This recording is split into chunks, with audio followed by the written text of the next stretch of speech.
Hi guys, so it's May, which means it's coming up to that time of year again where people start leaving for camp. So you may be thinking, what do I need for camp? What do I need to pack? Should I bring a backpack? Should I bring a suitcase? So I'm hoping to answer some of those questions in this video. But I'm not going to be talking about every single thing that you can pack because obviously things like underwear, socks, t-shirts, they're all obvious. But I will talk about camp-specific things and things that might vary depending on which camp you're going to. So the first thing to think about is whether you want to bring your stuff in a backpack or in a suitcase. Now, I am a big fan of the backpack. However, I would definitely consider, if I was going to go back to camp, bringing a suitcase, which I know might sound really controversial, but the reason I say this is because when I went to camp, we slept in dorms, in cabins with the kids, and it meant that personal storage space was limited because the kids would only come for a week, so they wouldn't necessarily need drawers and things. They would just be happy living out of a suitcase. So I brought my backpack, which meant that for 2 months I was living out of my backpack. I think it'd be a lot easier to live out of a suitcase, just because you can like put stuff in different sections of it and things like that. But obviously if you're traveling around afterwards, then I'd say that the backpack is the better option. Just double check with your camp that you do have storage. If you don't have storage and you want to still bring a backpack, then there is a solution. I would recommend bringing travel cubes. These can just basically help you organize all your stuff. Yeah, they come in different sizes. They're not very expensive. I just bought mine on Amazon. You can buy them in various different websites. Just Google search it, it's really simple. So yeah, they're a great option if you won't have storage at camp and if you want to bring a backpack. So one of the really important things you need to make sure you have are copies of all your important documents. So that includes your passport, it includes your DS 2019, which came with your passport when you got your visa. If you don't have this, then you need to contact AmeriCamp right away and they can get you another copy. I think there is a charge for getting another copy, but if you don't have that form, it's just as important as having your visa. You won't be allowed into the country without having that form. So that is really important.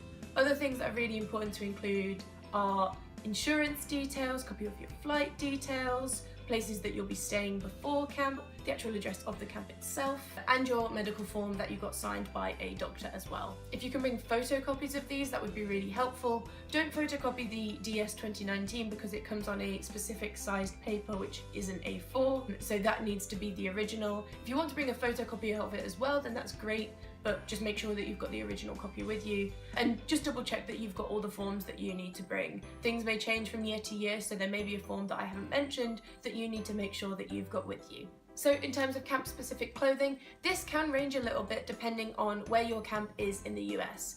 I was up in Oregon in the Pacific Northwest and it was actually a lot chillier than you'd expect a camp in America to be. I didn't pack as well for this as I could have, I just kind of presumed it would be quite warm.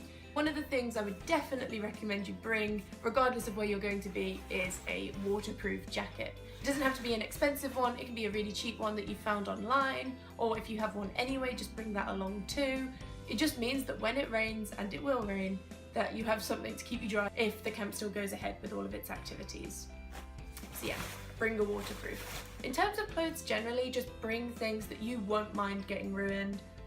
They might get muddy, they might get paint on them, they might get dye on them, food, whatever. But yeah, things at camp might get ruined. I would also recommend you bring some thick socks and or some bed socks, just because in the night it can get quite chilly, and if your cabin is cold, then you will definitely be grateful for having those with you. I kind of packed mine on a whim last minute and I kind of got there thinking, why on earth have I brought these? They were so useful. I wore them so many times, especially on sleep outs and stuff when we were sleeping without a tent or anything and just kind of in the open air and it was a bit chillier. They were great for that. So yeah, definitely bring some warmer socks and just general warmer clothing for night. Another thing to bring is some dressier clothing for days off, if you want to go out for a meal, and for if camp has like an end of dinner feast or a banquet. This is something that my camp had every week because again the sessions were only a week long. People wore suits and dresses. It's very unlikely that the camp is going to force you to dress up because they understand that you've come a long way and you might not have certain things with you, but just bringing a nice blouse or a nice shirt, it will just be nice to have so that when those banquets do come around, you can dress up for them too. A white t-shirt is great for if you want to do tie-dye and things like that. Swimming costumes is a really obvious one. If you're instructing an activity, say you're a riding instructor, swim instructor, whatever, then just bring things that are specific to your activity, so like a riding helmet.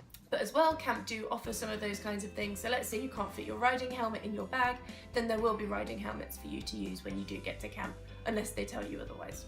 Another thing to think about bringing is some long trousers, so jeans, leggings, anything like that for those days where it does get a little bit colder, and in the evenings when you've got campfires and you don't want to get bitten by bugs any more than you already have been.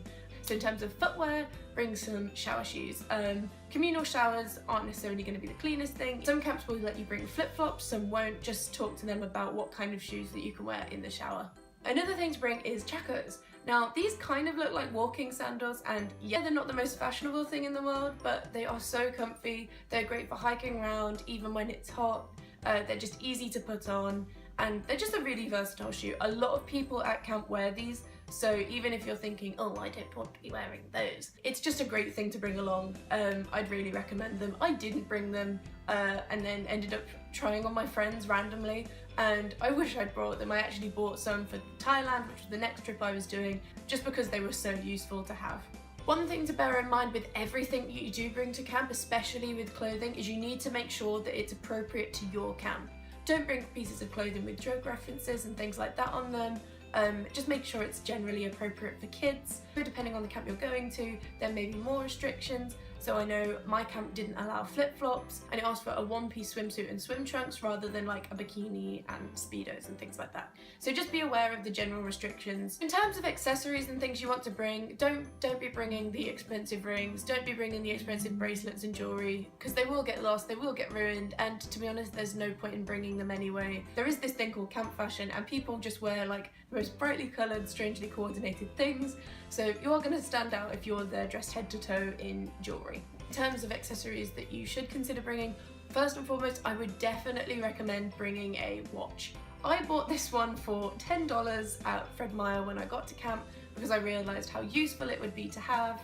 It was an absolute lifesaver. If you've got a watch, bring one along. If you don't have one, you can buy one there. It doesn't have to be fancy. As you can see, this is hardly going to be on New York Fashion Week anytime soon, but it was really useful. In terms of the obvious, you're going to want some sunglasses, and if you've got long hair, you're going to want to bring some hair ties, because you are going to be doing sport. You may be running around, you may be walking, and it may be hot, and you are just going to want to use these at some point, if not most days. So in terms of toiletries, you obviously need a toothbrush, toothpaste, shampoo, conditioner, and all that stuff. Trust me on this one, bring bug spray.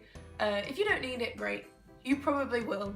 You probably will get bitten. You don't have to get the ones with DEET in, they do other versions and stuff that might be better for your skin, but just bring something, even if it's one of those fly off bands, just something to keep the bugs off, because they will be really annoying.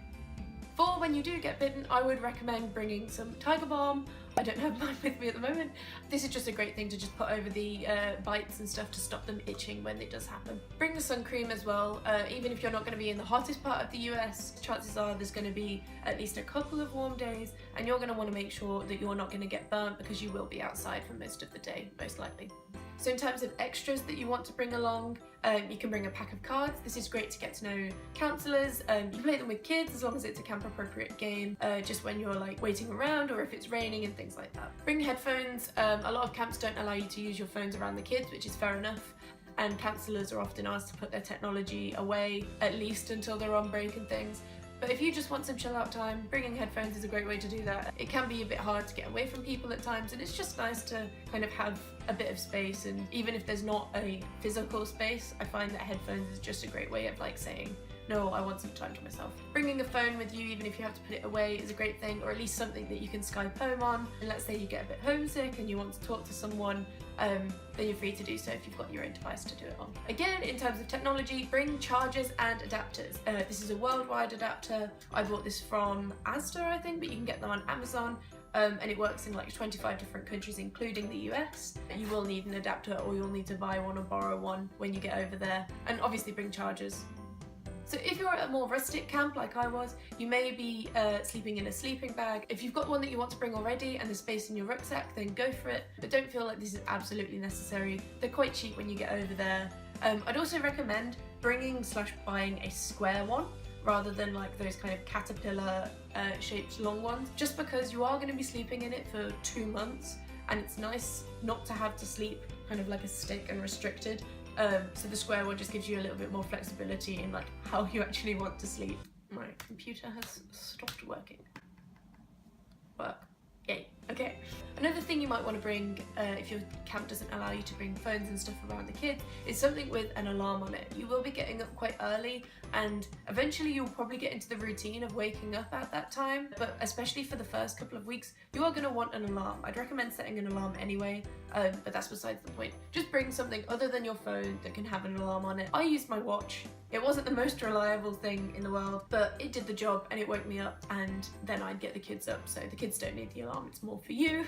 Just bring something that can have an alarm on it if you're not allowed your phone around the kids. Quite a fun one to bring along is something that is specific to your country, so like bring a flag, bring some tea if you're from the UK. I think almost all of the Australians at camp, if not a large majority, brought Vegemite of some kind, and it's just really nice to like exchange these things and like try a couple of different things. Just to point out, they sell dairy milk chocolate in the US.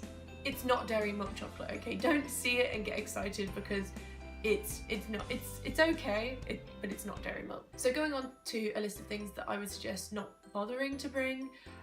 This includes hair dryers. I didn't use a hairdryer when I was there, and I was in a colder part of the US. You'll probably be having showers in the evening or during your break anyway, so you won't be going to bed with wet hair, or at least it's very unlikely. If you have the kind of hair that just does not dry, then maybe consider bringing one if you're used to using it, but it's definitely not necessary. And if you are desperate as well, you can either buy one or borrow one. Again, don't bring lots of makeup, don't bring lots of jewellery. It's not necessary, and it's a waste of time putting it all on, to be honest. When you're waking up at like 6:30 in the morning, the last thing you want to be doing is having to wake up even earlier because you want to put on a face full of makeup. Other than banquet, I don't think I really wore makeup. You can bring a little bit, and it would be nice to bring a little bit if you're used to wearing it, but leave it at home, otherwise it's not worth bringing it all. Try to make sure that all your stuff you can use at camp, just because if you can't use it at camp it is a bit of a waste of space. Things like flip-flops, you might want to just leave at home and just bring some alternative that you can wear at camp. It just saves space and it just makes sense. Another thing to do is, if you've got space in your backpack, don't feel like you have to fill it. It just means that you'll be able to pack souvenirs when you're coming back home. I brought a couple of souvenirs home. I brought my wood cookie with my camp name on it, and I even managed to fit an entire camp blanket in my backpack as well. So it's nice to just have room so that you can really choose on what souvenirs you want to bring home, rather than just bringing home something because it's small and will fit in your backpack. Thank you for watching this video. If you're going to AmeriCamp this summer and you've got some questions, then please just leave them in the comment box below. Like and subscribe. I've also got some other AmeriCamp videos, like on traveling after camp and things like that, so go and check those out. And you can also follow me on Facebook, Instagram, Twitter, and I have a blog as well. All of those will be in the description below, and I hope you have an amazing time at camp. Oh, my leg is so dead.